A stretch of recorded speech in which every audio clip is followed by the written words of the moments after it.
Bác Đi xin kính chào tất cả quý vị khán giả. Xin được chúc cho tất cả quý vị một buổi chiều thật nhiều niềm vui. Và bây giờ xin mời tất cả quý vị chúng ta cùng theo dõi buổi livestream trực tuyến Sống khỏe sống vui được thực hiện bởi công ty truyền thông Live Channel và được tư vấn chuyên môn bởi các bác sĩ đến từ Bệnh viện Đại học Y Dược Thành phố Hồ Chí Minh. Chương trình cũng xin được cảm ơn sự đồng hành của Hello bác sĩ. Thưa tất cả quý vị, đến với chương trình Sống khỏe sống vui, đây là một chương trình rất quen thuộc đối với tất cả chúng ta trong thời gian vừa qua. Chương trình sẽ cung cấp những kiến thức bổ ích về các bệnh thường gặp, cách nhận biết, mức độ phức tạp của bệnh, cách xử lý, điều trị các bệnh và quan trọng hơn cả là cách phòng ngừa bệnh hiệu quả để chúng ta có thể chăm sóc tốt nhất bản thân và những người thân trong gia đình của mình. Thưa tất cả quý vị, bởi vì chương trình chúng ta sẽ được diễn ra với hình thức tương tác trực tuyến, nên tất cả quý vị khi theo dõi chương trình này thì chúng ta có thể theo dõi trên các fanpage như là Live Channel, kênh Sức khỏe trực tuyến, fanpage của Bệnh viện Đại học Y Dược Thành phố Hồ Chí Minh và Hello bác sĩ.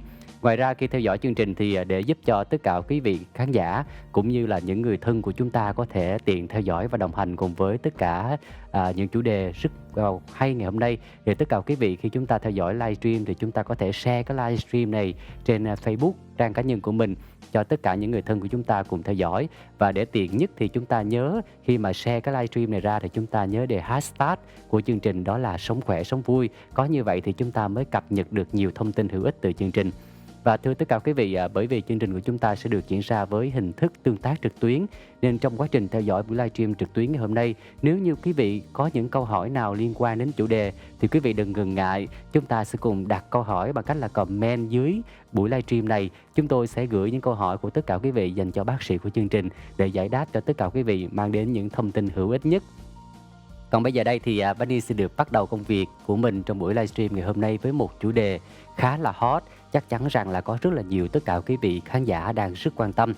Thưa tất cả quý vị, thời gian gần đây thì chúng ta vẫn thường nghe nói nhiều đến căn bệnh mà cộng đồng đang rất là hoang mang và lo lắng, đó là dịch bệnh viêm phổi cấp do virus corona. Và dịch virus này đang bùng phát, lây lan mạnh, gây hoang mang cho cộng đồng. Và theo như đến thời điểm hiện tại thì thống kê của thế giới cho thấy rằng là có trên hơn 20.000 người mắc bệnh và có trên 400 người tử vong khi nhiễm virus này. Và trong đó Việt Nam chúng ta thì có ghi nhận là ca nhiễm thứ 10. Vì vậy làm thế nào để chúng ta có được những thông tin chính xác và chắt lọc những thông tin chính thống, cũng như là chúng ta có được những kiến thức trong việc ứng phó để bảo vệ bản thân của mình trong đợt bùng phát của dịch virus corona đã gây ra, để tránh hoang mang. Thì trong chương trình ngày hôm nay, Benny xin mời tất cả quý vị khán giả chúng ta sẽ cùng đến với buổi tương tác livestream trực tuyến với chủ đề của chương trình đó là chủ động ứng phó với virus corona ra sao. Và sẽ được giới thiệu với tất cả quý vị khán giả người đồng hành cùng với Bá Niên trong chủ đề khá hot ngày hôm nay, đó là một trong những bác sĩ đến từ Bệnh viện Đại học Y Dược Thành phố Hồ Chí Minh, tiến sĩ bác sĩ Huỳnh Minh Tuấn, trưởng khoa kiểm soát nhiễm khuẩn. Xin được chào bác sĩ, cảm ơn bác sĩ đã cùng đến với chương trình ngày hôm nay ạ. Vâng, xin kính chào quý khán giả đang theo dõi chương trình. Xin chào MC Bá Niên. Ừ. Vâng, tôi là bác sĩ Tuấn, công tác tại Bệnh viện Đại học Y Dược Thành phố Hồ Chí Minh. Ừ. Thì ngày hôm nay tôi tham gia chương trình với cái ước mong là chia sẻ những cái kiến thức cùng với những cái hướng dẫn cơ bản để giúp cho mọi người có được cái nhận thức đúng và những cái thực hành đúng, nhằm trước trước hết là phòng ngừa bệnh có thể lây nhiễm đến mình, và sau đó là góp phần để ngăn ngừa cái sự lan rộng của dịch ở trong cộng đồng của chúng ta. Ừ. Xin kính chào mọi người. Xin được cảm ơn bác sĩ đã nhận lời tham gia chương trình ngày hôm nay. Sự góp mặt của bác sĩ chắc chắn là sẽ mang đến những thông tin kiến thức rất hữu ích dành cho tất cả quý vị khán giả đang theo dõi chương trình. Và rõ ràng một điều là chúng ta thấy trong khoảng thời gian gần đây thì có rất là nhiều tất cả quý vị khán giả cũng như là có rất là nhiều thông tin đã chia sẻ về căn bệnh đó là virus corona. Và hầu như là có rất là nhiều thông tin chúng ta có thể đọc được trên mạng, và có rất là nhiều quý vị khán giả đang băn khoăn và lo lắng, một số người lại trở nên hoang mang. Nhưng đây thì bác sĩ có thể chia sẻ cụ thể về virus corona gây nên bệnh viêm phổi cấp như thế nào, và virus này trước đây đã từng xuất hiện hay chưa ạ? Dạ. Vâng, chính xác thì để có thể làm đúng, thực hành đúng những cái việc mà liên quan đến phòng ngừa, thì đầu tiên đương nhiên chúng ta phải hiểu cặn kẽ về cái Ừm, tác nhân gây bệnh. Thì thưa quý vị khán giả và MC Bá Niên, thì ừm, đúng là gần đây thì cái căn bệnh viêm phổi cấp, rồi sau đó gọi là viêm hô hấp cấp mà xuất phát từ thành phố Vũ Hán của tỉnh Hồ Bắc Trung Quốc thì đã lan rộng ra khá là nhiều nước trên toàn thế giới và gây ra rất là nhiều lo lắng. Thì cái tác nhân gây bệnh cho đến ngày hôm nay đã được xác định chính xác và đã được đặt tên là 2019 nCoV. Thì cái virus này thì nó là một cái virus thuộc một cái họ lớn gọi là corona virus. Thì cái họ corona virus này đó thì nó gồm rất là nhiều loại virus khác nhau và nó cũng gây bệnh cho cả người và nhiều loại động vật khác nhau. Và thông thường á, thì nó có cái tính đặc hiệu loài. Mình hiểu một cách nôm na là chẳng hạn như cái con mà gây bệnh ở người thì thường nó chỉ gây bệnh ở người. Còn cái con mà gây bệnh ở động vật thì thường nó gây bệnh ở động vật mà thôi. Dạ. Tuy nhiên á, thì mặc dù là hiếm nhưng ở trong quá khứ á, thì cái coronavirus này á, cũng đã từng, tức là cái con mà gây bệnh ở trên động vật á, thì nó đột biến và nó gây được bệnh ở trên người và sau đó nó lan từ người này qua người kia và nó gây lên những cái trận dịch cũng khá là lớn. Thì điển hình nhất á, là năm 2002 2003 thì cái chủng virus được đặt tên là SARS-CoV là đầu tiên là xuất hiện tức là được cho là xuất phát từ cái con cầy hương gây ra, rồi sau đó là gây bệnh cho người, rồi sau đó từ người lan sang người. Rồi tiếp theo cái điển hình thứ hai là năm khoảng chừng 90 năm sau đó là năm 2012 thì cái chủng virus corona mới được gọi là MERS-CoV thì được cho là xuất phát từ con lạc đà và gây ra cái hội chứng hô hấp cấp Trung Đông. Và bây giờ là năm 2019, tức là cái chủng virus corona mới được đặt tên là 2019 nCoV thì đang rất là nghi ngờ là nguồn gốc là từ con dơi. Đó. Thì nói chung là nó cũng không phải là cái họ virus corona này thì nó cũng không phải là mới mẻ gì. Bình thường thì nó vẫn gây ra những cái bệnh giống như là bệnh cúm ở người. Nhưng mà lâu lâu thì nó lại gây ra một khi cái đột biến của nó đủ mạnh, đủ độc lực cao thì nó gây ra một trận dịch lớn. Có nghĩa là có rất là nhiều tên gọi, bữa giờ thì chúng ta vẫn thường gọi ở trên mạng mọi người vẫn gọi là virus corona, người gọi là nCoV và tên gọi chính xác là 2019 nCoV. Đúng rồi. Là nCoV được phát hiện vào năm 2019. Đúng rồi. Như vậy thì cái mức độ nguy hiểm của dịch virus này thì theo bác sĩ đánh giá thì mức độ nguy hiểm như thế nào và cơ chế lây lan ra sao ạ? Về cái để có thể đánh giá được một cái mức độ nguy hiểm á, thì người ta có thể dựa vào rất là nhiều yếu tố. Chẳng hạn như là cái tỷ lệ tử vong khi mà mắc bệnh hay là cái mức độ lây lan của cái con virus. Thì cho đến hiện nay đó thì những cái thông tin mà được cập nhật chính thức ở trên những cái trang web của những cái tổ chức chính thức.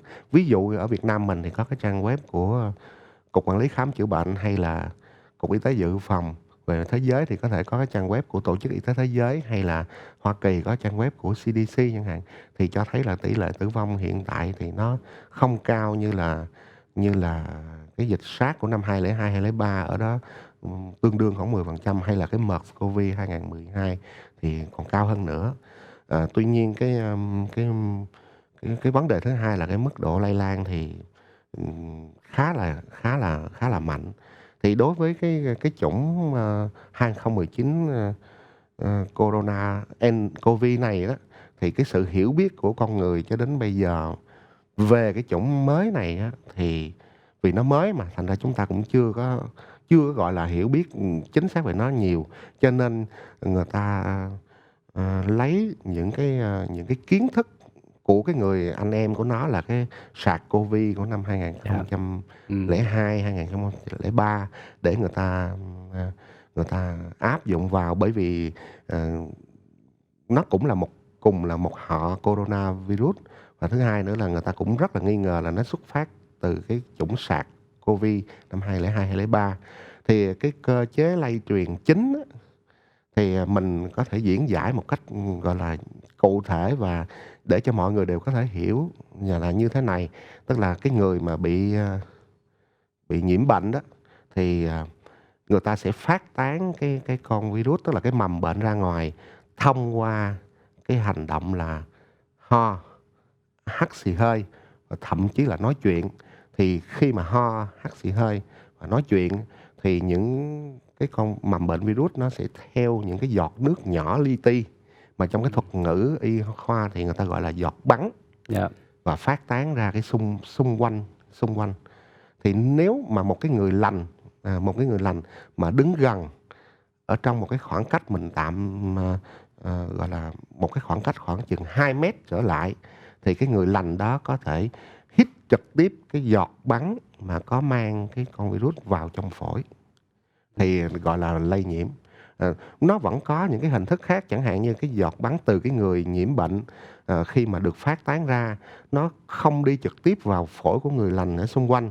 Tuy nhiên nó đọng lại hoặc là nó đậu lại trên miệng hoặc trên Ừm. mũi, và thậm chí là trên mắt của cái người xung quanh. Dạ. Thì nó cũng sau đó nó mới đi vào đường hô hấp thì nó cũng gây bệnh. Và một cái đường thứ ba khá là quan trọng là bởi vì mình không nhận thức được, đó là cái giọt nước nhỏ li ti mà nó mang theo cái mầm bệnh virus đó, nhiều khi nó đọng lại ở trên cái bề Dạ. mặt bàn, mặt ghế, tức là những cái bề mặt xung quanh của cái người bệnh. Và con virus nó vẫn có thể sống một cái khoảng thời gian nhất định nào sau đó, rồi một người lành mình đến vì mình không thấy mà, mình vô Ừm. tình mình dùng tay mình chạm vào cái bề mặt mà Dạ. đã bị ô nhiễm với con virus, thì do đó nó sẽ ô nhiễm từ cái bề mặt, nó ô nhiễm vô bàn tay. Ừm. Rồi tiếp theo sau đó mình lại lấy bàn tay Ừm. mình chạm vô miệng, vô mũi hoặc là vô mắt, dụi mắt. Thì đó là cái đường lây vô hình Dạ. mà gọi là mình ở trong cái thuật ngữ y khoa là gọi là cái đường lây truyền qua cái đường tiếp xúc. Dạ. Đó, đó là cái cơ chế lây truyền chính hiện nay của cái, của cái, gọi là, cái họ coronavirus mà người ta đã hiểu rất Ừm. rõ từ cái dịch SARS của năm Dạ. 2002, 2003. Như vậy thì, nếu mà nói chuyện mặt đối mặt với nhau trong phạm vi 2 mét trở lại mà có những, biểu hiện như là nói chuyện mà văng nước bọt hay là ho hắt xì thì sẽ dễ có nguy cơ bị lây nhiễm.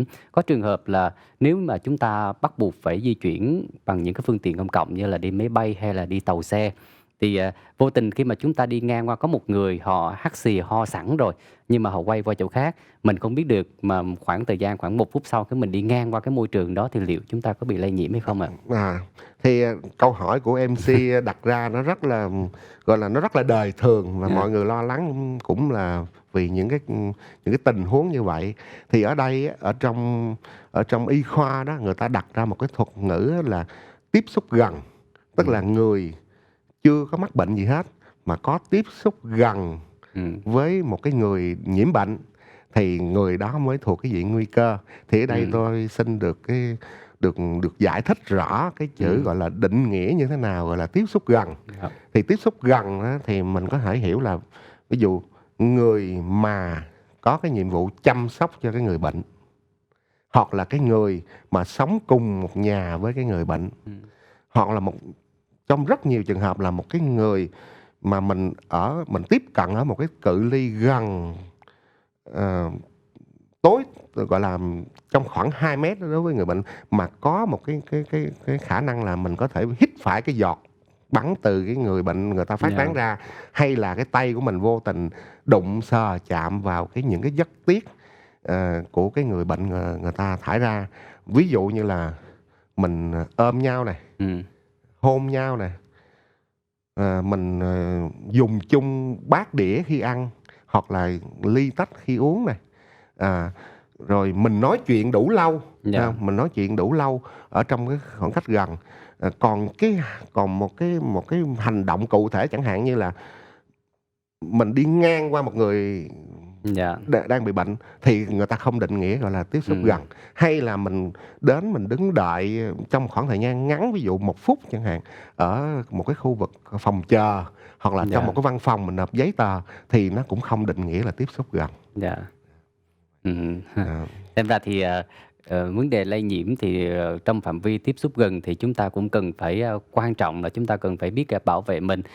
Trước khi mà chúng ta cùng đến với, câu hỏi tiếp theo thì cho phép Benny xin được, thông báo với tất cả quý vị khán giả chương trình của chúng ta ngày hôm nay là một chủ đề rất quan trọng dành cho tất cả quý vị, mang đến những kiến thức bổ ích về việc ứng phó với virus corona, để chúng ta làm thế nào biết cách phòng bệnh viêm phổi cấp do virus corona gây ra để bảo vệ sức khỏe bản thân, cho bản thân của chúng ta và cho những người xung quanh.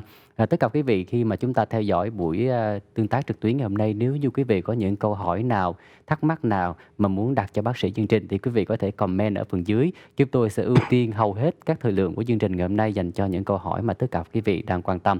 Còn bây giờ thì, xin mời tất cả quý vị chúng ta sẽ cùng, trở lại với cuộc trò chuyện cùng với những thông tin từ phía bác sĩ của chương trình.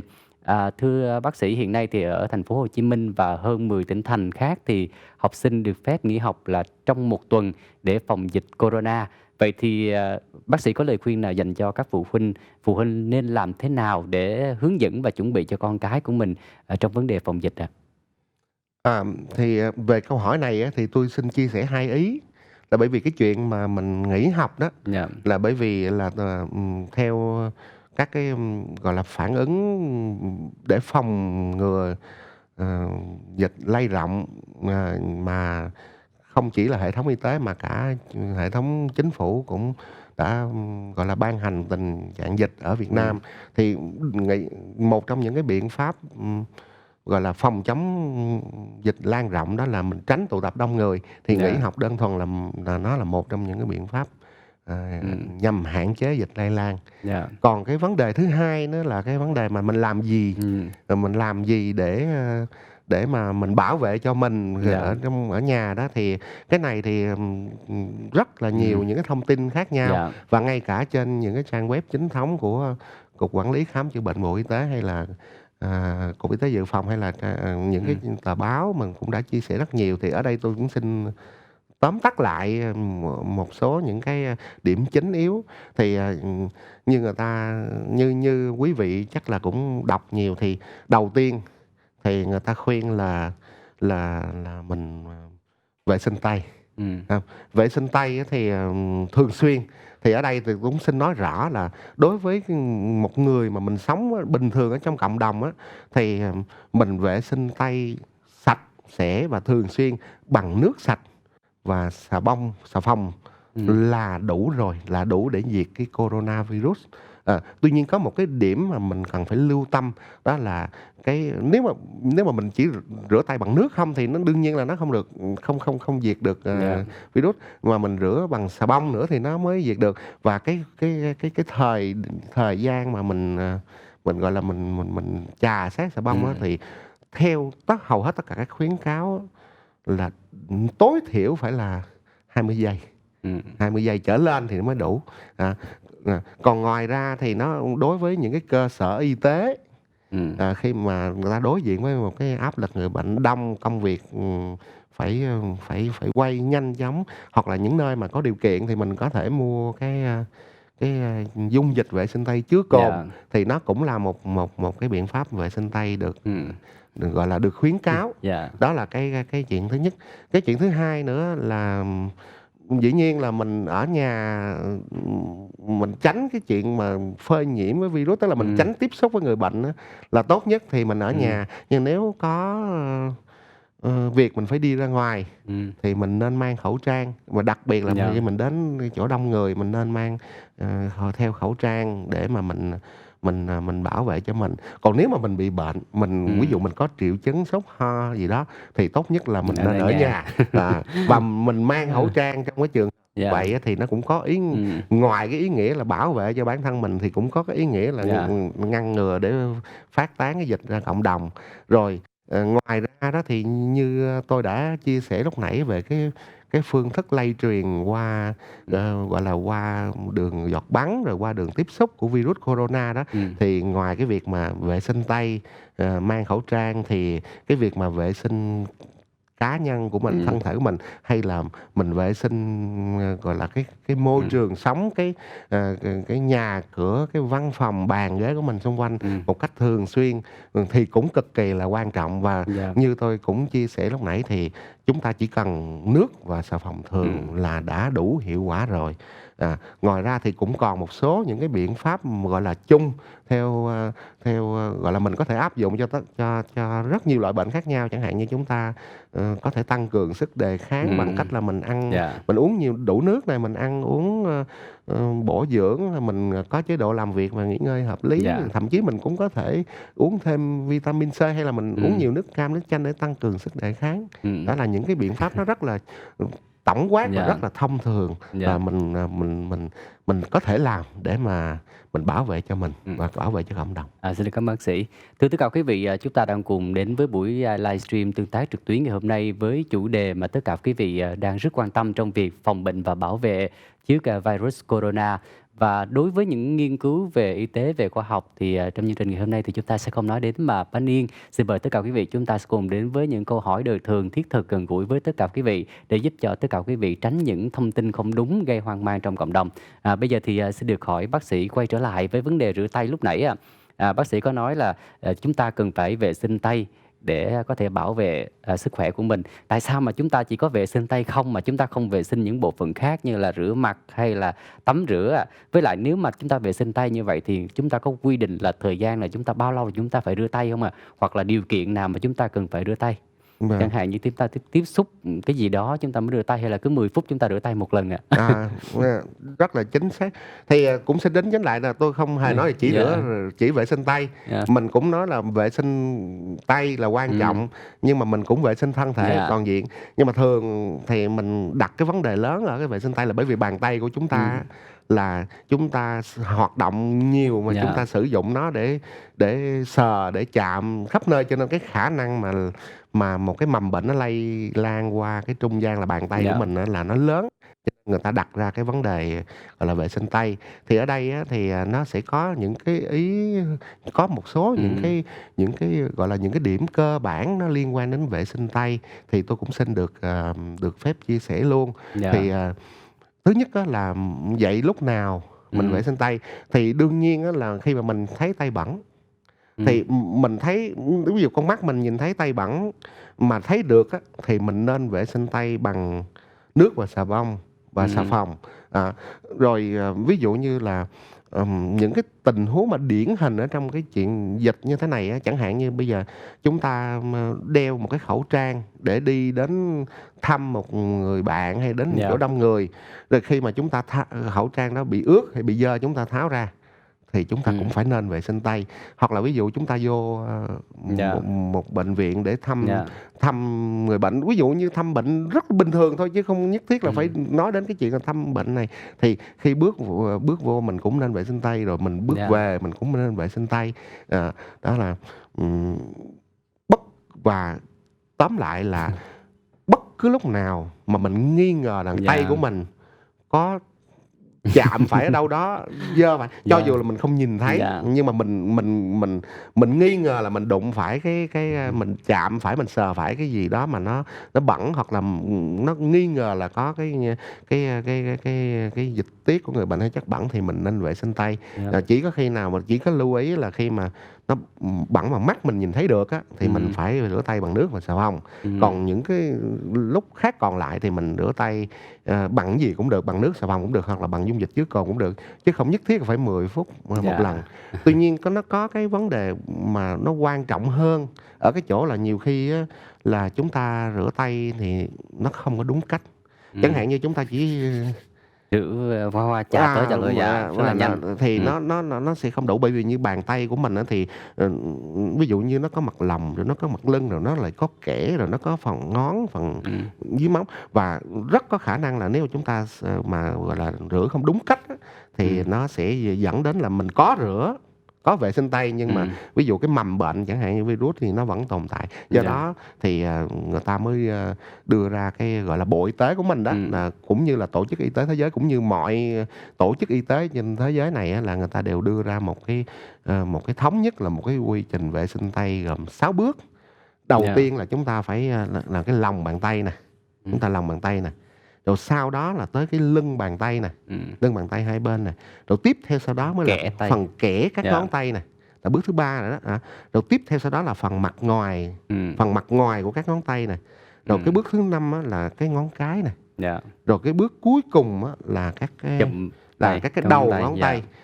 Và để, gọi là, để hiệu quả trong cái vấn đề mà diệt Ừm, cái mầm bệnh á, thì người ta như lúc nãy tôi có chia sẻ về xà bông đó, ít ừm, nhất cũng phải 20 giây, mà thông thường là mình làm 6 bước mà mỗi bước 5 lần thì tổng cộng cái thời gian nó khoảng 30 giây. dạ, Thì nó mới đạt cái hiệu quả, ừm, gọi là, rửa toàn bộ cái bàn tay sạch và nó đạt cái hiệu quả dạ. tiêu diệt được cái mầm bệnh. Ừm, À, rõ ràng là trong thời gian gần đây thì chúng ta thấy là có rất là nhiều người đổ xô đi mua nước, gel rửa tay khô. ừm, Thì, qua lời chia sẻ vừa rồi của bác sĩ thì chúng ta thấy là bất cứ lúc nào mà chúng ta cảm thấy là nghi ngờ tay của chúng ta bị nhiễm khuẩn, dơ thì chúng ta có thể rửa tay, chứ không phải là lúc nào chúng ta cũng rửa cả. Tránh có trường hợp là có một số người thì họ mua quá quá nhiều nước rửa tay, nhưng mà, đôi khi là trong một cái khoảng thời gian rất là ngắn, chỉ cần ngồi nói chuyện với nhau thôi, không không có cầm cái gì hết, họ lại rửa tay quá nhiều lần, có khi 5 lần rồi, 10 lần rửa tay liên tục, điều này nó cũng không cần thiết lắm. Còn một số người thì đôi khi lại mua nước rửa tay có đó, bỏ trong cặp đó nhưng mà cả ngày là không có xài, xài có một lần. Có nên là chúng ta làm thế nào để chúng ta xài đúng cách. dạ, Và điều quan trọng hơn cả là trước khi mà chúng ta đưa những cái bàn tay của chúng ta lên những cái bộ phận như là mũi hay miệng hay là mắt thì chúng ta tốt nhất là chúng ta cần phải đi rửa tay cho nó an toàn. dạ. Dạ. Hông, À, thì cũng xin bổ sung thêm là hồi nãy là mình đã nói những cái ừm, như vậy, nhưng mà ngoài ra những ừm, cái mà thường quy thông thường đó, dạ, vệ sinh tay trước khi ăn, dạ, vệ sinh tay sau khi đi vệ sinh, ừm, sau khi sử dụng toilet, nó cũng là những ờ, cái mà mình cần phải nhớ, lúc nào mình cũng cần ừm. phải nhớ. Dạ. Thưa bác sĩ, như vậy thì cái việc mà khi mà chúng ta đi siêu thị, chúng ta phải cầm nắm những cái vật dụng khác hay là đẩy xe, Ừm. chúng ta mở cửa thì sau những cái hành động như vậy thì chúng ta cần phải rửa tay hay không ạ? Dạ, nếu mà mình cảm thấy mình nghĩ là mình nghi Dạ, ngờ rằng là bàn tay của mình sau khi mình đụng chạm vô cái đó nó có dạ, khả năng nó bẩn hoặc là nó dính cái gì đó mà mặc dù con mắt mình có thể không thấy, dạ. mình cũng có thể nên vệ sinh tay. Xin Dạ, được cảm ơn bác sĩ. Thưa quý vị, vừa rồi chúng ta đã được, lắng nghe, tiến sĩ Tuấn đã chia sẻ cho tất cả chúng ta về vai cò trò quan trọng trong việc mà chúng ta rửa tay, trong việc bảo vệ trước dịch cúm virus corona. Và quý vị nhớ là khi mà chúng ta rửa tay thì lúc nãy chúng tôi có chia sẻ trên khung màn hình, đó là các cách làm thế nào để chúng ta có thể rửa tay một cách mà chuẩn và đúng nhất để có thể diệt được, vi khuẩn virus. Quý vị chúng ta có thể chụp lại màn hình để chúng ta cùng hướng dẫn dành cho bạn bè và người thân của mình làm theo.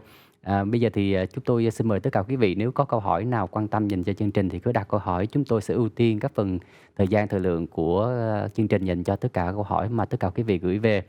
Xin được hỏi bác sĩ Tuấn trong lúc mà chúng ta đang chờ đợi câu hỏi của tất cả quý vị khán giả, bác sĩ có thể chia sẻ cho mọi người, một cái thông tin mà cũng rất là nhiều người quan tâm, đó là nếu như mà lỡ mà chúng ta có tiếp xúc với, những cái người mà lỡ bị nhiễm bệnh á, thì trong khoảng thời gian như người ta gọi là trong thời gian ủ bệnh á, thì bao lâu thì, bệnh nó sẽ phát ra ngoài ạ? dạ. Thì về cái câu hỏi này thì xin, phép được, chia sẻ như thế này. Thì, cũng giống như tôi, chia sẻ lúc nãy thì những cái hiểu biết về 2019 Ừm, nCoV thì còn khá là mơ hồ, thành ra là, dạ, mọi người sẽ học cái kiến thức ừm, từ cái SARS-CoV của năm 2002, 2003. Thì, về mặt nguyên tắc đó, thì cái người mà bị nhiễm bệnh á, thì người ta sẽ có khả năng lây nhiễm cho người khác nhiều nhất khi mà người ta có triệu chứng, ví dụ như là ừm, sốt dạ, hoặc là ho.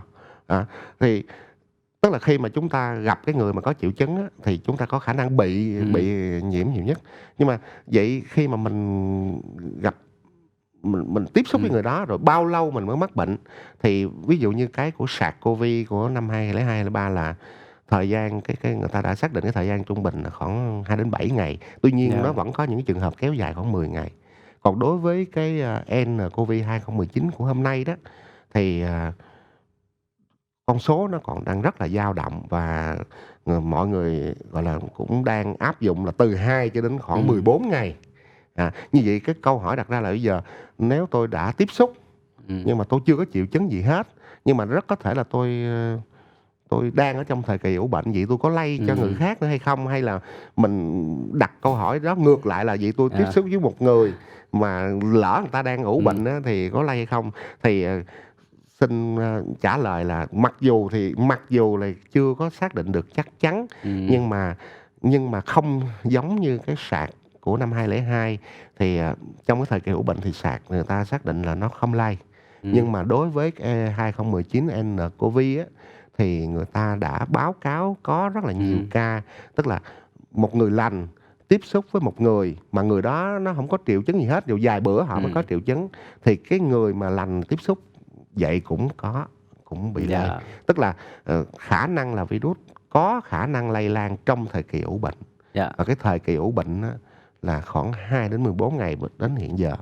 Còn vậy một người mà đã bệnh rồi và đã khỏi rồi, vậy chừng nào người ta ừm, mới mới mới hết dạ, lây? Thì, cái này thì đối với 2019 nCoV thì vẫn chưa rõ ràng lắm. Đối với cái sạc á, thì cái khuyến cáo chung của thế giới là sau khi mình hết triệu chứng thì mình nên tự cách ly thêm khoảng 10 ngày nữa ừm, để thì nó mới đảm bảo hết cái chuyện dạ. lây ra cộng đồng. Nhân đây thì xin được hỏi bác sĩ đối với những người mà nằm trong cái giai đoạn mà ủ bệnh á, cái tình trạng sức khỏe của họ như thế nào? Bởi vì thực ra là tới lúc đó thì họ vẫn chưa biết là họ có bị bệnh hay không. Dạ. Thì, tình trạng lúc đó là họ sẽ cảm thấy họ mệt mỏi, rồi họ phải nằm nghỉ giường ở nhà, hay là đôi khi họ vẫn rất là khỏe khoắn mà đi tham gia vào những đám đông, đi tập thể dục hay là tham gia vào những hoạt động cộng đồng ạ? Vâng, cái đó mới là cái điều nguy hiểm của cái bệnh. Thì mình đã gọi thời kỳ ủ bệnh, có nghĩa là thời kỳ này nó hông có bệnh. Ừm, Tức là virus nó chưa có, tức là bệnh nó chưa có phát dạ, ra, thì, trong đa phần thì người ta bình thường, ừm, trong đa phần thì người ta bình thường. Dạ. dạ, Không thì không không thể biết được là dạ. mình đang đang ở trong thời kỳ ủ bệnh được. Cái đó Dạ. mới là cái nguy hiểm, Dạ. nó làm cho tình trạng lây lan rất là nhanh. Bây giờ quay trở lại với một trong những cái điều mà trong thời gian vừa qua thì tất cả quý vị khán giả quan tâm đó là khẩu trang y tế ạ. Dạ. Và khẩu trang y tế đang là vật dụng được nhắc đến nhiều nhất để chống sự lây lan của virus corona. Nhất là thời điểm sau Tết thì, khẩu trang dần trở nên rất là khan hiếm và cháy hàng và độ giá cao. Thì bác sĩ có thể chia sẻ cho tất cả quý vị khán giả đang theo dõi chương trình ngày hôm nay cách lựa chọn đúng loại khẩu trang để phòng ngừa virus corona ạ? Vâng. Ờm, cái chuyện mà khẩu trang á, thì, Ừm. không chỉ riêng ở nước mình mà Dạ. vì cả thế giới họ cũng rất là có rất là nhiều Ừm, những cái câu chuyện có liên quan đến khẩu trang. Thì, trước khi nói cụ thể về khẩu trang thì tôi chỉ xin, ừm, nhắc lại một điều là chỉ khẩu trang không thì nó không phòng ngừa lây truyền được, ừm, mà chúng ta phải nhớ là kết hợp cái chuyện khẩu trang với lại vệ sinh tay một cách, đúng đắn thì hợp lý thì mới được. Thì, khẩu trang á, thì ở đây thì ừm, thứ nhất là tôi xin chia sẻ là những cái, gọi là, những cái điểm cơ bản cần có ở một cái ừm, khẩu trang thông thường. Thì, như chúng ta, có thể nhìn thấy đây là một cái khẩu trang thông thường, thì, dạ,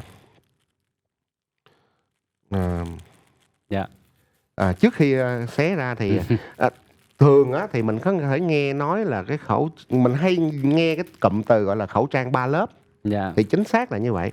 Thì, ở đây á là chúng ta sẽ thấy là cái lớp, bên trong là cái lớp, thấm, tức là ừm, hút được chất ẩm á. Và mục đích của cái lớp thấm đó là bởi vì khi mà chúng ta đeo áp vào miệng của ừm, mình á, thì khi mình nói chuyện hoặc mình thở thì thường là nó có cái hơi ừm, ẩm ra và nó hút ẩm. Ờ, cái lớp thứ hai á là mình nhìn thấy bên ngoài nè, thì ừm, là thường lại ngược lại, nó lại là một lớp chống ẩm, chống dạ, thấm. Mục đích của nó là gì? Ví dụ chúng ta đeo vầy để bảo vệ mà khi mà nó có những cái giọt bắn nó bắn vô đó, ừm, thì nó sẽ khó bám lại được ở trên ừm, cái khẩu trang của mình.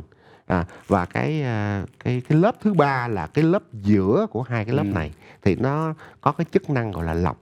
dạ, Thì, nó có thể có nhiều vật liệu khác nhau để lọc ừm, và cái hiệu lực lọc nó cũng khác nhau, cho nên mình mới gọi là có nhiều loại khẩu trang ừm, khác nhau. Thì ngay cả đất nước của chúng ta thì cái Bộ Tiêu chuẩn Việt Nam cũng có cái quy định như thế nào là một một cái khẩu trang, ừm, tốt. Thì cũng giống như là Mỹ thì họ cũng có cái quy định của họ, hay là châu Âu cũng có quy định của họ, và theo tôi thì tôi nghĩ là bất kỳ một cái công ty mà sản xuất khẩu trang nào, mà ở đất nước nào thì người ta phải tuân thủ theo dạ, cái quy định ở đất nước đó thôi. Và sau đây thì tôi cũng xin chia sẻ cái ừm, cách mà, gọi là, sử dụng khẩu trang sao cho nó hợp lý. dạ, Thì đây là một cái khẩu trang mà nó còn nằm trong vỏ. Thì đầu tiên thì, mình xé cái vỏ ha, để mình lấy cái khẩu trang ừm, ra. Thì, mình lấy khẩu trang ra thì cái vỏ này á, thì mình sẽ phải bỏ vào một cái thùng rác bình ừm, thường là được rồi. Ở đây vì không có thùng rác cho nên mình để tạm đây ha. Rồi, mình sẽ đeo khẩu trang như thế nào thì, ừm, mình sẽ thấy rằng là, cái, như tôi chia sẻ lúc nãy đó là cái mặt trong của khẩu trang là Ừm. mặt thấm, Dạ. có khả năng hút ẩm thì mình sẽ Dạ. áp vào miệng của mình.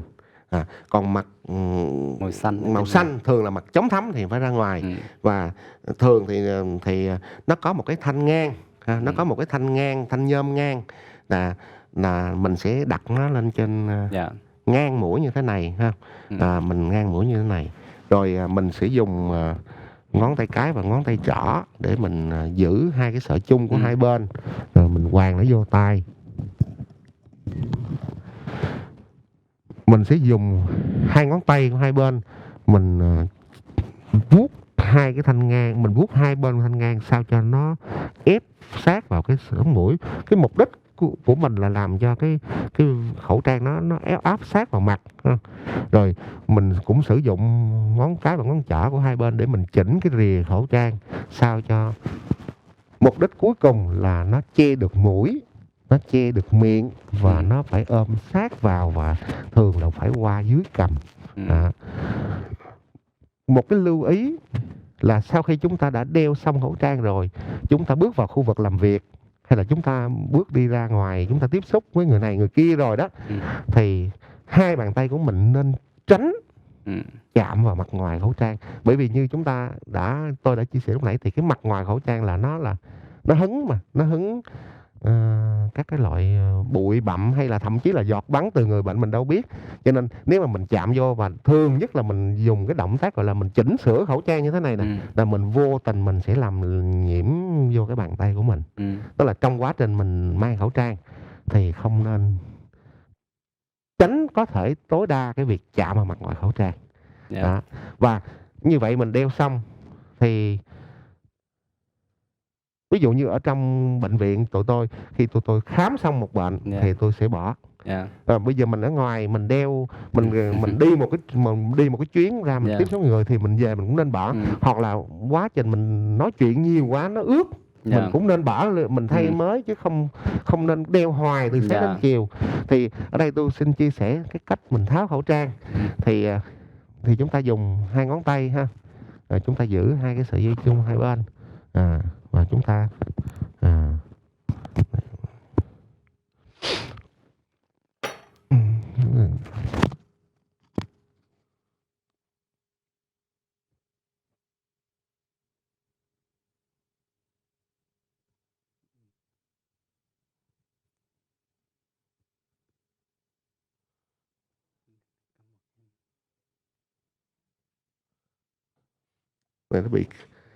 nó bị mắc kẹt.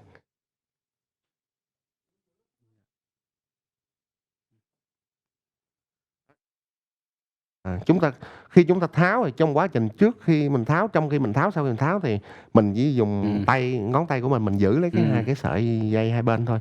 Mình tránh tuyệt đối việc chạm vào mặt ngoài khẩu trang, rồi sau mình cho vào bao rác. Rồi mình cho vào bao rác, rồi mình vệ sinh tay liền. Những cái hành động chẳng hạn như chúng ta vò khẩu trang lại rồi chúng ta mới cho vào bao rác cũng là không nên làm, hay là chúng ta đút túi rồi chúng ta sử dụng lại cũng không nên làm. Nhưng đây thì chắc là nhờ bác sĩ chia sẻ thêm một chút xíu cái thông tin mà bé Điên thấy là trong những ngày qua bản thân mình cũng đã bắt gặp rất là nhiều trường hợp. Nói vui thôi thưa tất cả quý vị khán giả, là chúng tôi thấy là có những gia đình, có những người thì họ xem khẩu trang trong giai đoạn này giống như là thần dược vậy. Có những người họ mua rất là nhiều, thậm chí là mua 5 hộp, 10 hộp. Nhưng mà đôi khi là ra đường xài có một cái còn những cái còn lại thì để trong nhà không xài tới. Thì không biết là để trong nhà vậy có nghĩ rằng là có mua nhiều khẩu trang nhưng mà chưa biết cách sử dụng. Họ xài có một cái, xài xong vo lại để trong túi xách rồi lấy ra xài lại như vậy. Điều này thì nó nguy hại như thế nào ạ? Vâng. Thì đây cũng là cái tình hình mình thường thấy, đặc biệt là khi mà chúng ta có nhiều sự lo lắng mà chúng ta lại không được hướng dẫn đúng cách. Thì như tôi đã chia sẻ từ đầu buổi đến giờ thì virus thì nó lây qua cái đường lây là theo thuật ngữ gọi là đường giọt bắn và đường kết hợp với đường tiếp xúc. Cho nên cái việc mà chúng ta đeo khẩu trang đương nhiên là cần thiết. Cho nên mình phải có khẩu trang là đương nhiên cần thiết. Và khi mình đeo khẩu trang thì nó sẽ giúp cho mình là ngăn ngừa cái việc mà mình hít phải những cái giọt nước nhỏ li ti, những giọt bắn mà có nhiễm tác nhân gây bệnh. Tuy nhiên mình phải đeo đúng cách và mình phải, như tôi đã chia sẻ là thay khẩu trang, thay mới thường xuyên.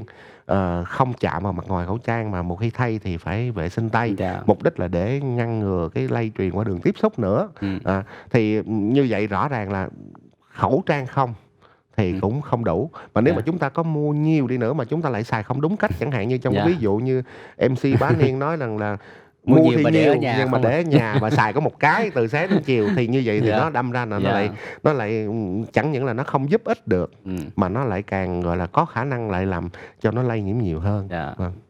Và bây giờ thì xin mời bác sĩ chúng ta cùng đến với câu hỏi của khán giả gửi về cho chương trình ạ. Thưa quý vị, câu hỏi của các bạn khán giả gửi về cho buổi trò chuyện trực tuyến ngày hôm nay với nội dung là khẩu trang y tế hiện có nhiều màu là màu xanh, màu hồng, màu xám, màu đen. Xong em được biết thông tin là nên ưu tiên chọn dùng loại màu xanh vì bảo vệ tốt hơn. Bác sĩ chia sẻ về vấn đề này ạ. Ừm, Dạ đúng là chúng ta thấy là khẩu trang y tế nó cũng có nhiều màu, màu xanh, màu hồng, màu dạ. xám. Dạ, Dạ, đúng, thì, khẩu trang thì, đúng là nó có nhiều màu, nhưng mà giống như mình đã chia sẻ lúc nãy thì cái điều cơ bản á là nó có một cái lớp bên trong là cái dạ, lớp thấm, hút ẩm, của lớp bên ngoài là lớp chống thấm và cái lớp ừm, giữa lớp lọc. Thì rất có thể là cái màu của nó là cái màu dạ, của lớp bên ngoài thôi. ừm, Quan trọng là cái lớp bên nó có một cái lớp trong và dạ, nó có một cái lớp bên ngoài và nó lớp giữa thế. Theo cá nhân mình nghĩ á thì chắc ừm, là cái màu nó sẽ không có nó ừm, nếu mà khẩu trang được sản xuất đúng theo cái tiêu chuẩn của mình đã đặt ra thì chắc là cái màu nó sẽ không ảnh dạ. hưởng đến cái chất lượng của cái khẩu trang. Ờ, Dạ. Hiện nay thì nhiều người săn tìm những loại khẩu trang, ngoài khẩu trang y tế ra thì họ lại, bảo vệ sức khỏe của họ, họ muốn tốt nhất nên họ mua những cái loại khẩu trang, đắt tiền, có thể nói như là khẩu trang loại N95 hay là 3M. Theo bác sĩ thì có nên cần thiết đến như vậy hay không ạ? à, đúng chính xác là có khá là nhiều loại khẩu Ừm, trang, giống như Tuấn đã chia sẻ là tùy theo cái hiệu lực lập.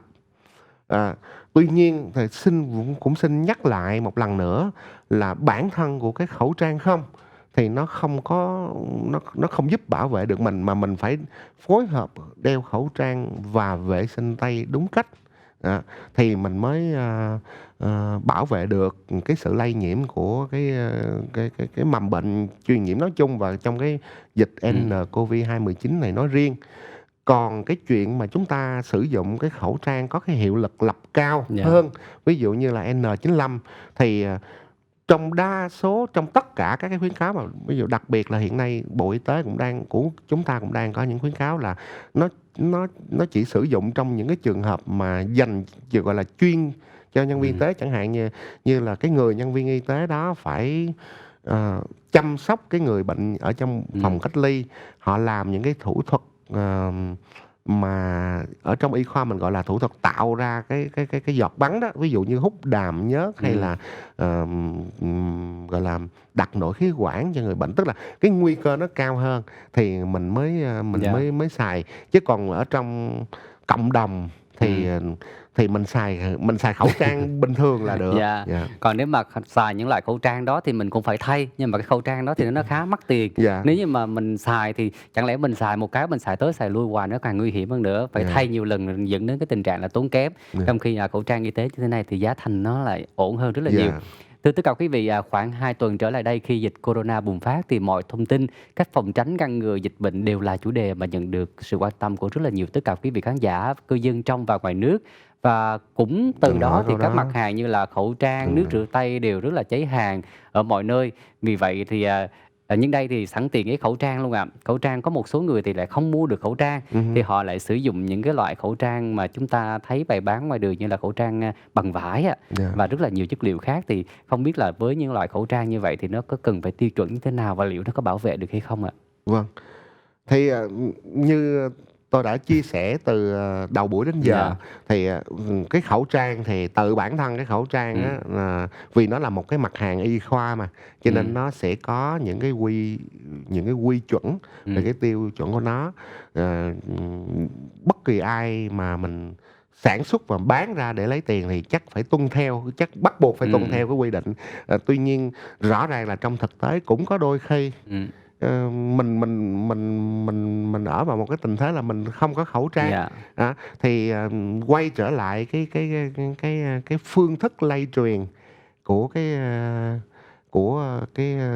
virus, 2019 nCoV hoặc là virus corona nói chung, thì chúng ta thấy rõ ràng là ít nhất là mình có một cái gì đó mình che để mình không phải hít phải, ừm, cái giọt mà những cái chất bắn ra từ người bệnh. Hay là nếu mà chúng ta có bị bệnh thì ít nhất chúng ta có một cái gì đó chúng ta che chắn để chúng ta không không phát lây tán nhiễm. cái mầm bệnh ra ngoài đường, thì theo tôi nghĩ nó cũng là một cái điều tốt. Dạ, chúng ta có thể sử dụng những cái loại khẩu trang để hạn chế những cái tia bắn để có thể bảo vệ, sức khỏe của mình. Và bây giờ xin mời bác sĩ cùng đến với câu hỏi của khán giả gửi về cho chương trình ạ. Thưa quý vị, và câu hỏi, của các bạn khán giả gửi về cho chương trình có nội dung như thế này ạ: "Chúng tôi ưu tiên hầu hết những thời lượng của chương trình ngày hôm nay dành cho tất cả quý vị khán giả với những comment gửi về cho chương trình." Câu hỏi là hiện nay có thông tin khẩu trang y tế bị làm giả, vậy làm sao phân biệt được khẩu trang thực và giả?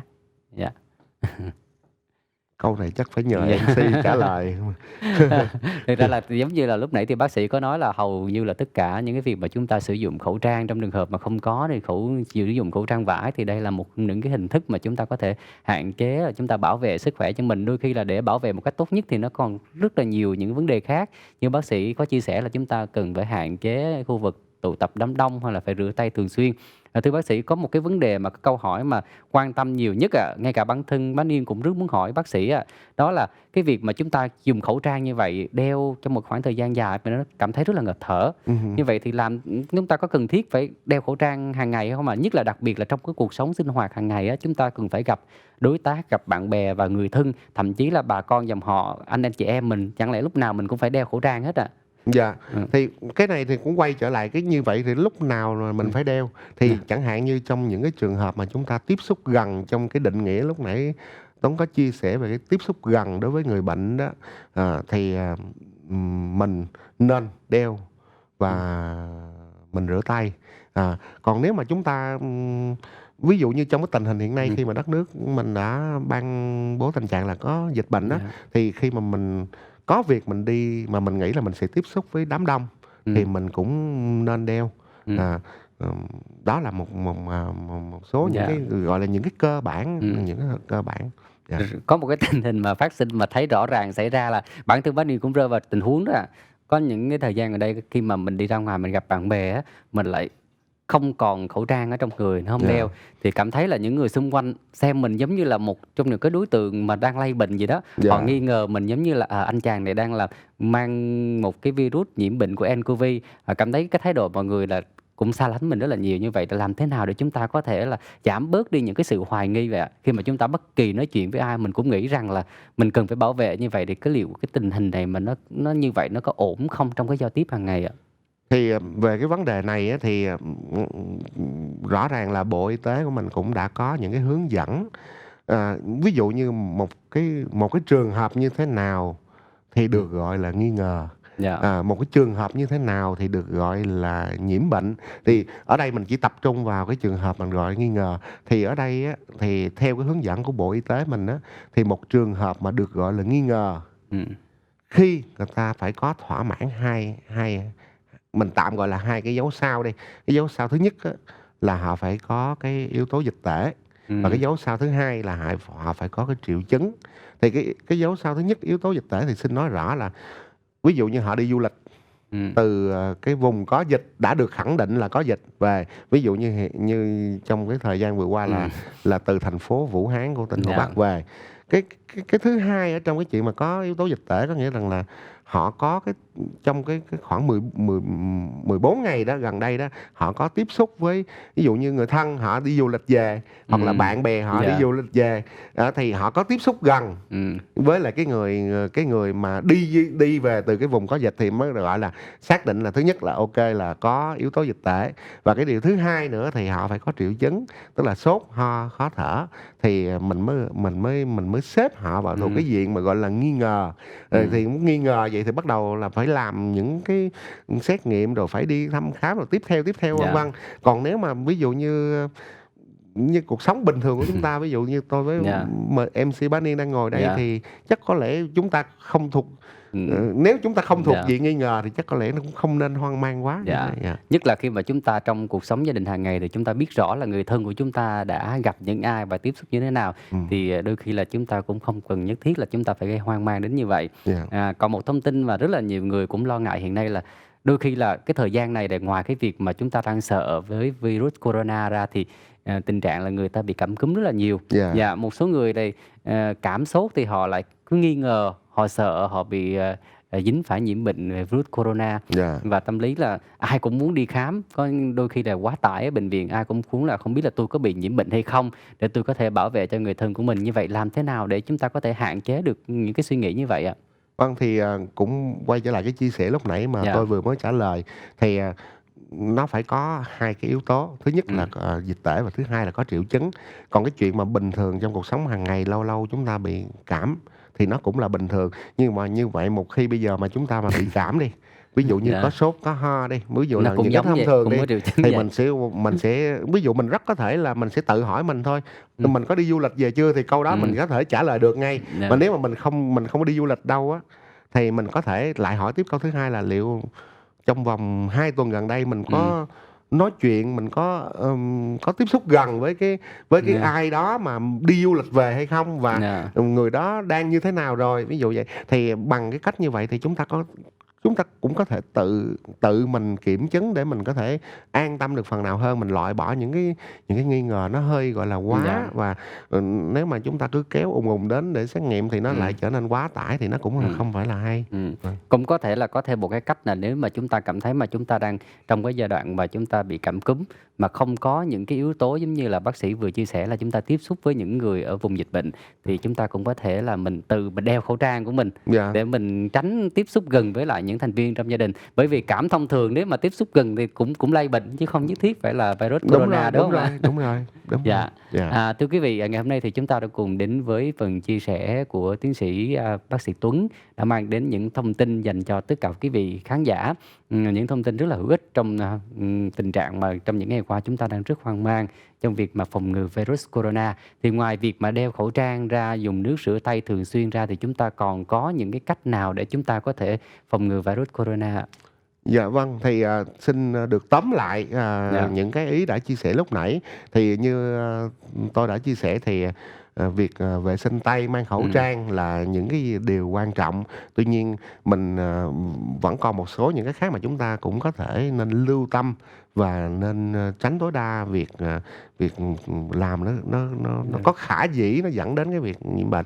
Thì thứ nhất là mình cũng nên hạn chế dùng tay của mình để mình đụng dạ, chạm vô vùng miệng, vùng mũi, dụi mắt.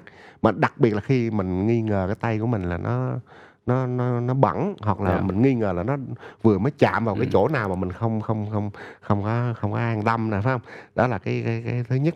Cái thứ hai nữa là, về cái, gọi là, cái bản thân á, về cái bản thân á, thì mình có thể, có rất là nhiều những cái biện pháp mà mình tăng cường cái sự đề kháng, cái sức đề kháng của chúng ta ừm, lên, chẳng hạn như chúng ta ăn uống, rồi chúng ta làm việc hợp lý, chúng ta nghỉ ngơi hợp lý thì chúng ta bổ sung vitamin hoặc là nước cam, nước chanh.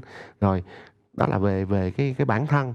Còn về cái, gọi là, cái môi trường sống xung quanh của dạ, chúng ta thì chúng ta cũng nên lưu tâm cái việc mà thường xuyên chúng ta vệ sinh, bằng nước sạch và xà phòng là hẳn hoi. Rồi, nếu mà mình hổng có, việc gì thì mình hạn chế mình đi ra cái chỗ đông ừm, người. ừm, Còn nếu mà mình bị bệnh thì tốt nhất là mình, ờ, ở nhà, mình tự cách ly ở nhà chẳng hạn, rồi dạ, mình đeo khẩu trang, mình mà lại làm lại những cái biện pháp dạ. căn bản như vậy. Dạ. Dạ, ngoài nước rửa tay thì mình rửa bằng, xà phòng hay là bằng cồn được không ạ? Thì, rửa tay á thì là nó sẽ có Ừm, hai cách, một là mình rửa tay bằng nước sạch và xà phòng, còn hai là mình rửa tay bằng dung dịch vệ ừm, sinh tay chứa cồn, cả hai đều được. dạ, Chỉ có điều lưu ý là mình nên lưu tâm cái khoảng thời gian, tức là tối thiểu nó phải trên 20 giây. ừm. Dạ. Thưa bác sĩ, trong thời gian gần đây thì mọi người nói là ngoài cái yếu tố mà lây qua cái đường hô hấp thì, virus corona nó có lây qua đường ăn uống hay không ạ? Thì đúng cái thông tin này nó cũng xuất hiện trên báo 1-2 ngày gần đây, thì làm cho mọi người cũng hoang mang lo lắng. Tuy nhiên thì, tôi cũng xin được chia sẻ như thế này, thì, đối với cái bệnh, viêm đường hô hấp cấp do virus, 2019 nCoV thì hiện giờ, các nhà khoa học người ta cũng đang tiếp tục nghiên cứu chứ người ta cũng không khẳng định một cách chính xác gì. Tuy nhiên nếu mà virus thật sự có thể lây qua cái đường tiêu hóa, tức là đường phân miệng đó, thì, cái thông tin đó nó sẽ có ích cho chúng ta theo theo hai cái ý sau đây. Cái thứ nhất á, là rõ ràng là chúng ta sẽ không nên lơ là chủ quan, Yeah. mà chúng ta nên cảnh giác với tất cả các cái trường hợp. Không không chỉ là chỉ phải có sốt, ho hay là khó thở gì đó chúng ta mới lưu tâm, nhưng mà, ví dụ như một người mà có triệu chứng, giống như tiêu chảy hay là cảm thấy Ừm, mệt mỏi người, chúng ta cũng yeah, nên lưu lưu tâm và chủ động, chứ đừng nên, gọi là, lơ là đối với những trường hợp như yeah. vậy. Đó là tôi nghĩ là nó không có ích. Cái chuyện thứ hai nữa đó là nếu mà virus mà nó có thể lây qua đường tiêu hóa, tức là đường phân miệng đó, thì mình sẽ diễn giải theo để cho mọi người có thể cùng hiểu theo một cái theo, gọi là, mình có thể hiểu được và mình có thể thực hành đúng được. Thì ví dụ như, nếu lây qua đường phân miệng có nghĩa là cái người bệnh người ta sẽ thải loại virus ra Ừm, phân, thì bằng cách nào đó phân nó lại nhiễm lại vào thức ăn và vào miệng của người lành, thì rõ ràng là quay trở lại là mình ăn thức ăn ăn đã chín nấu uống chín sôi. Yeah. và uống nước đã đun sôi để nguội. Ừm, Còn đối với những những cái tình huống khác mà ví dụ người ta đi vệ sinh không đúng cách, không đúng tiêu tiêu chí vệ sinh và nó có thể làm cho, gọi là, mầm bệnh nó lây lan, thì rõ ràng là những cái biện pháp căn bản như là rửa tay, ừm, sạch tay trước khi ăn và sau khi đi vệ sinh ừm, thì nó cũng cho dù là nó có lây được qua đường phân miệng thì ừm, những biện pháp cơ bản nó cũng đã đủ để yeah. để phòng ngừa cái sự lây truyền. Yeah, Dạ, nói chung là trong cái tình trạng hiện nay thì chúng ta cần phải biết vệ sinh sạch sẽ, bảo yeah, vệ thật tốt nhất, cơ thể bản thân của mình để có yeah. thể hạn chế tình trạng này. Và bây giờ thì xin mời tất cả quý vị chúng ta cùng đến với câu hỏi tiếp theo của các bạn khán giả gửi về cho chương trình. Thưa quý vị, chương trình ngày hôm nay, được diễn ra với hình thức tương tác trực tuyến với bác sĩ của chương trình. Chúng tôi sẽ dành thời gian dành cho tất cả quý vị với những câu hỏi mà tất cả quý vị đang quan tâm. Câu hỏi vật nuôi trong nhà có lây truyền virus corona hay không thưa bác sĩ? À. Thì, xin chia sẻ, cái câu hỏi này như sau, thì, đúng là cái bệnh mà do cái họ virus corona nó gây ra thì, nó làm cho người ta lo lắng là nhiều, bởi vì nguồn gốc của nó thường là từ động vật. Ví dụ như mình xin nhắc lại đó là cái SARS-CoV á là nó từ con cầy hương, còn cái MERS-CoV á thì nó từ Ừm, con lạc đà, còn hiện giờ 2019 ừm, nCoV thì người ta đang nghi ngờ nó là từ con dơi. Tuy nhiên cho đến hiện nay á, thì cũng chưa hề có bất kỳ một cái báo cáo nào cho thấy là những cái vật nuôi, những thú cưng ở trong nhà là có nhiễm dạ, cái virus này, thì, chắc là cũng yên tâm. Ừm, ừm.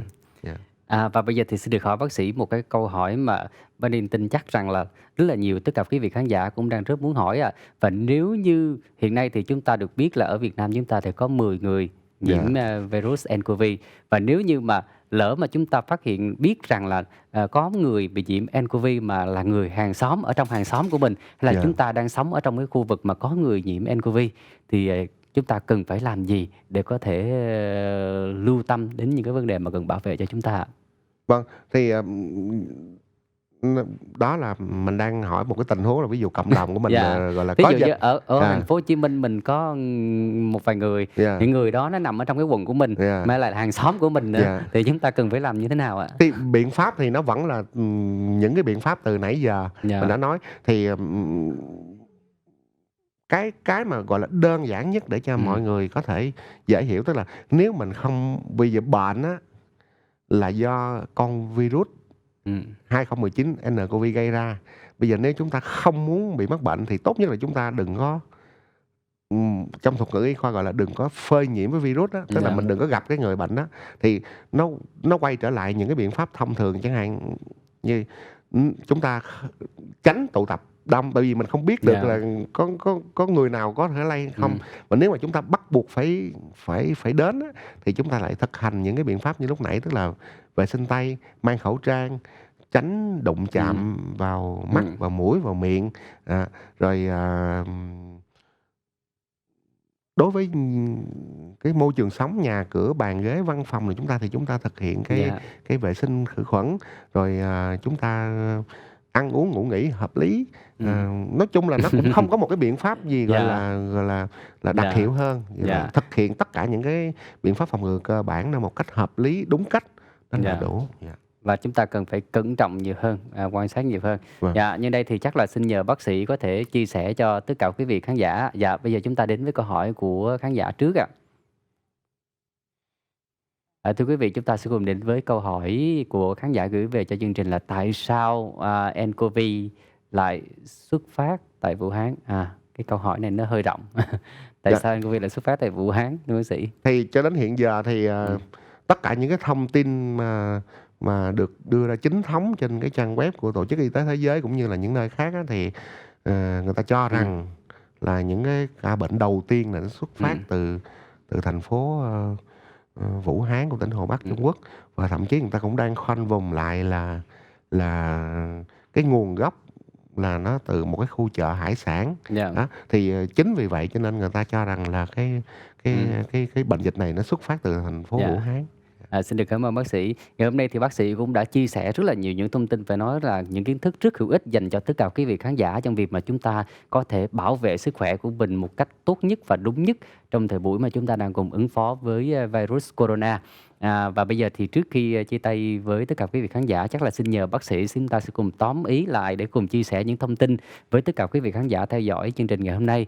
Chúng ta thấy là có hai dạng người ạ. Một người thì quá chủ quan, một người Dạ, thì lại quá hoang mang. Những dạ, người chủ quan thì cũng xin được xin lỗi là Bá Niên thấy là có rất là nhiều những cái cô chú anh chị bán hàng ở ngoài đường á, thì là những người tiếp xúc với rất là nhiều người nhưng mà họ dạ, lại không, để nói ý chung là nhiều, chủ quan không ha. đeo, khẩu trang. Dạ, Còn một số người thì quá hoang mang, đó nghĩa là đeo khẩu trang và họ quá kỹ lưỡng mọi lúc mọi nơi, gặp ai cũng đeo khẩu trang và gặp ai cũng nghĩ rằng họ là một đối tượng gây bệnh. Thì nhân đây chắc là xin mời bác sĩ chia sẻ cho tất cả quý vị khán giả những thông tin tóm ý để mọi người có thể bảo vệ sức khỏe của mình trong thời buổi hiện tại ạ. dạ. Thì, để có thể, bảo vệ được mình á, trước một cái tác nhân như vậy thì xin được tóm tắt lại thì mình đầu tiên đương nhiên mình sẽ cần phải hiểu rõ về cái tác nhân gây bệnh. Thì cái tác nhân gây bệnh đó thì xin được, nhắc lại đã được đặt tên là 2019 nCoV và thuộc cái nhóm gọi là corona virus. Và trong quá khứ á, thì đã từng gây ra hai cái trận dịch lớn có cái mức độ bệnh nguy hiểm cao và tỷ lệ tử vong cũng nhiều, đó là SARS của năm 2002 và MERS của năm 2012. Và bây giờ là 2019, đó là lý do vì sao mình cảm mình lo lắng, và đương nhiên thế giới của mình, đất nước của mình, thế giới của mình hiện đang đối mặt với những cái thách thức mới. Thì, những cái hiểu biết của nhân loại, của y khoa trong thời gian đã qua thì cho thấy rằng cái corona virus đấy thì nó lây truyền, cái cơ chế lây truyền của nó là nó phối hợp giữa cái đường, gọi là, giọt bắn, tức là mình hít phải cái giọt nước nhỏ li ti bắn ra từ cái người bệnh khi người ta nói chuyện hoặc là ho, hắt hơi.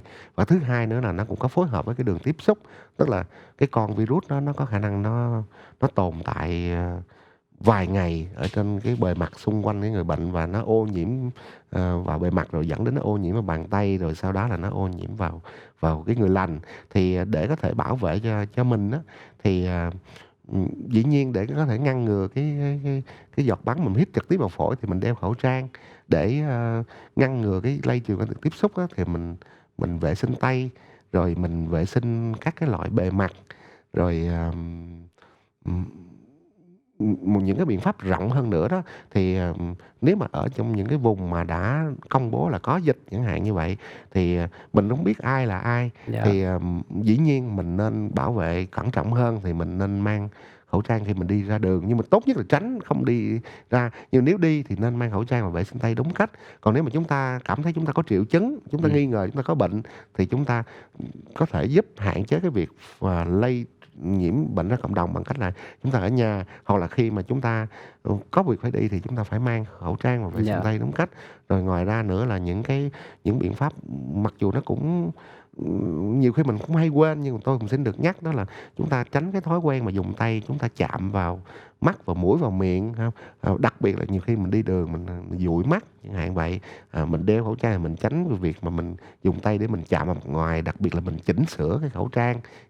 Rồi, mình có những cái biện pháp, gọi là, thông thường để mình tăng cường cái sức đề kháng của mình bằng cách là mình ăn uống, rồi mình tăng cường, nghỉ ngơi và làm việc hợp lý, rồi mình tăng cường vitamin hoặc là thức ăn bổ dưỡng.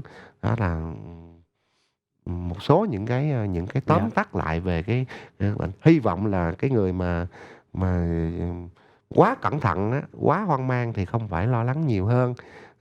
Còn cái người quá chủ quan á, thì, có thể ừm, biết thêm gọi là, những cái hướng dẫn cơ bản để mình thực hành cho đúng, không những là bảo vệ cho mình mà còn bảo vệ cho cộng đồng.